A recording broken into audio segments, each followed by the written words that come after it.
Welcome to join the international meetup today. This is Robert, who had started the two software company before. The first company I do the virtual reality. Yeah, after I earned the first prize in the sophomore of the university. And the second company I invited by my friend to do the online fitness platform. At that time, I just noticed that it's very hard to make a deal or move forward the negotiation to another country, potential buyer or investor, because we have been participate in the overseas exhibition before, twice. Yes, such like the CUSA, Web Summit. CUSA is larger style investment in the United States, California. And Web Summit is in the Europe. It's very large for the style software ecosystem, and also you can explore your product or service in this kind of exhibition. Yeah. So that's why I want to hold this meetup, because even we have searched a lot of information before we participate and landing our business in the America or Europe kind of the country. We still feel very hard to make a deal and move forward in negotiation, because we all are not familiar with the local, just like the culture, policy, regulation, and the situation of the startup ecosystem. So we hope all attendees of this meetup can share your experience and the successful case if you have a related experience in another country. So it's only my purpose for this meetup. Of course, you can also broaden your networking and the human resource with the attendees, because it's non-benefit organization, so we have no purpose to sell something or present something. No, yeah, so it's free. Just. As a scholarship student, did my master's, then I continued to do my PhD, and well, currently I teach at the university. Exactly. We've talked most of the investors I've worked with in the past. For the past two companies were from the U.S. Some were in Canada. One was from Singapore. Yeah, because I think it will be better if you get funding from either the States or Singapore as well. And after you got the funding from like those countries, then there'll be so Mason, for example, like and Betty too. Like I can imagine both of you right here in the domestic startups. I mean, although you're from Canada, of course, but like Betty here's like just spinning off, being part of a larger business, seeing a need, and looking for where your next step is in Taiwan. So there's two entrance points here. One is the domestic startups, and then we also show how international startups come in.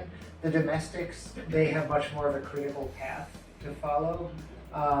Right now, the international path is a little bit sketchy. There are 4 steps of this big picture. The first step, before you set up the company in the Taiwan, depending on your position, if you are the student in the university, the competition of the government or small medium enterprise is much more simple for you. You can get the price as a reward, just very small money, such as the 300,000 NT dollars, and then maybe you can make the prototype by this money. And if you are the staff, just get off the work and then lay off by your supervisor, and I think the startup is much more available for you, because they are not only for university competition anymore, but also the kind of resource. If you do the biology related industry, there are the different kind of the accelerator, because their portfolio is totally different. Sometimes like Upwork is very famous in the Taiwan, and they focus on the Web3, artificial intelligence, or fintech.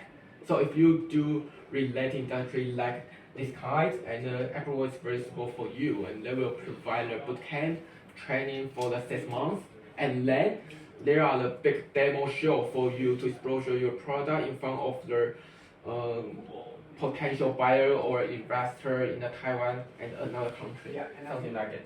Because I also have been in the Systech, which is a large integration software company in the Taiwan, do you know? 金城资讯. Yeah, Systech. And Yeah, and which accelerator name is called A Plus Accelerator.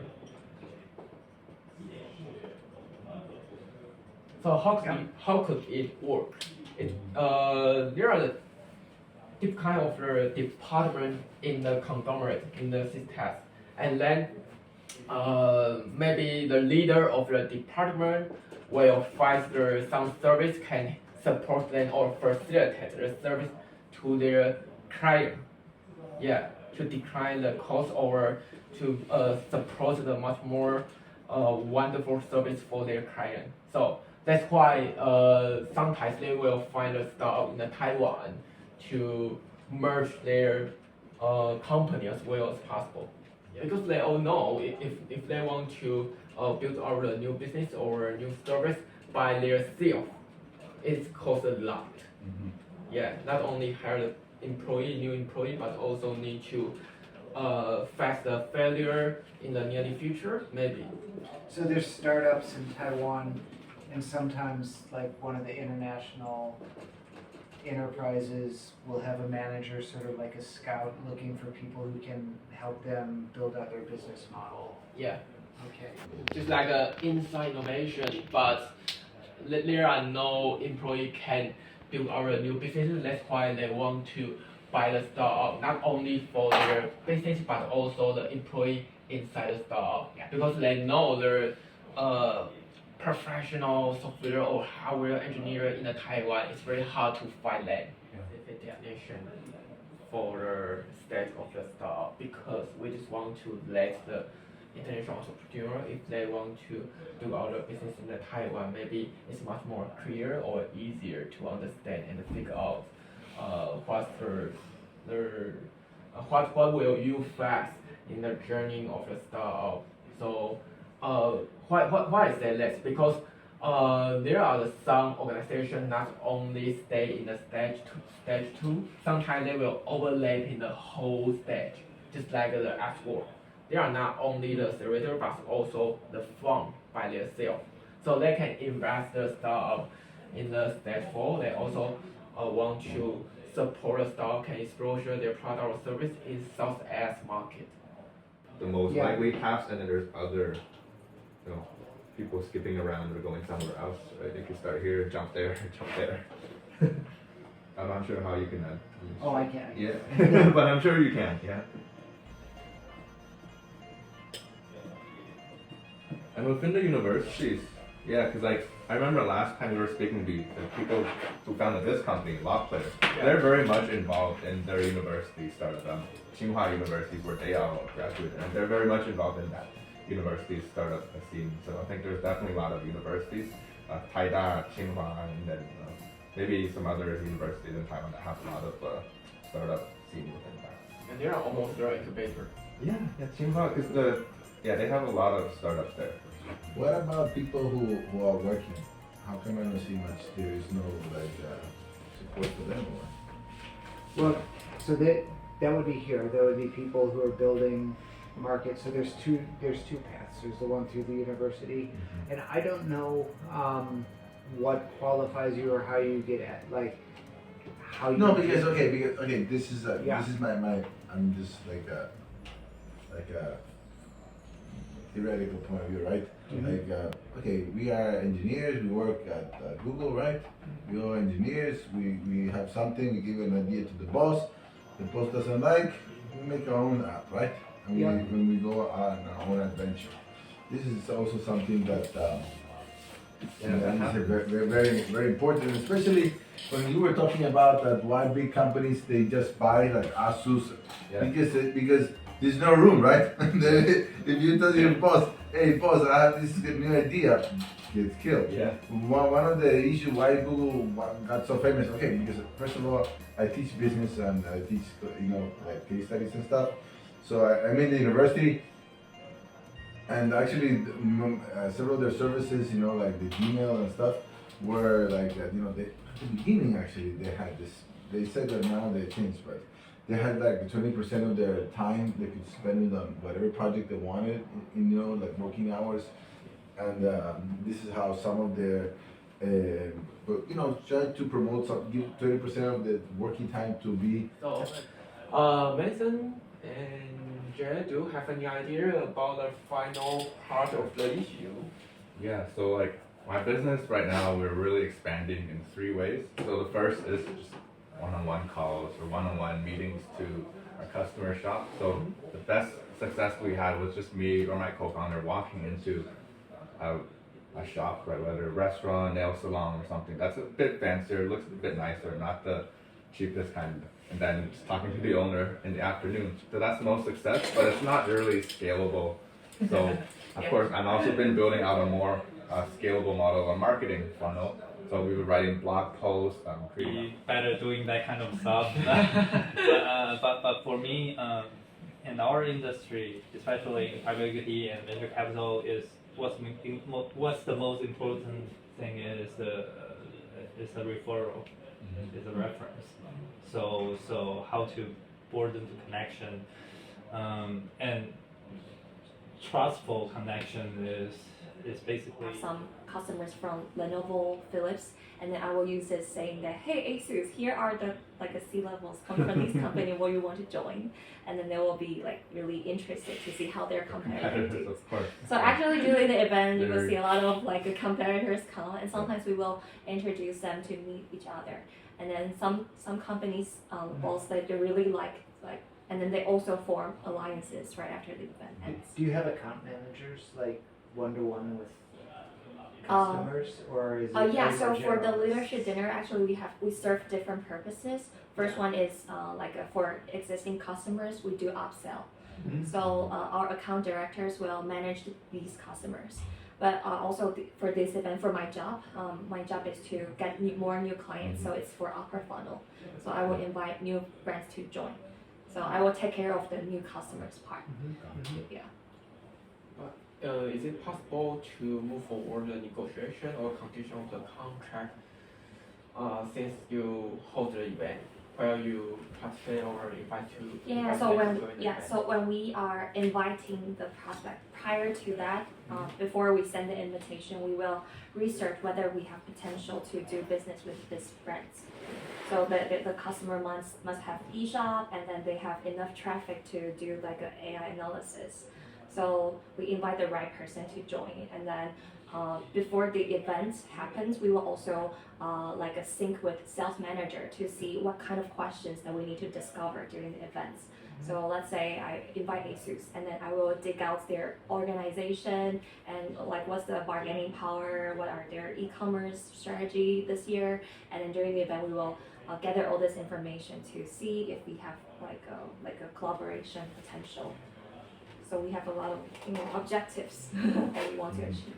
May I ask a final question? It's about do you have any successful case? What's the key point they make a decision to cooperate with you?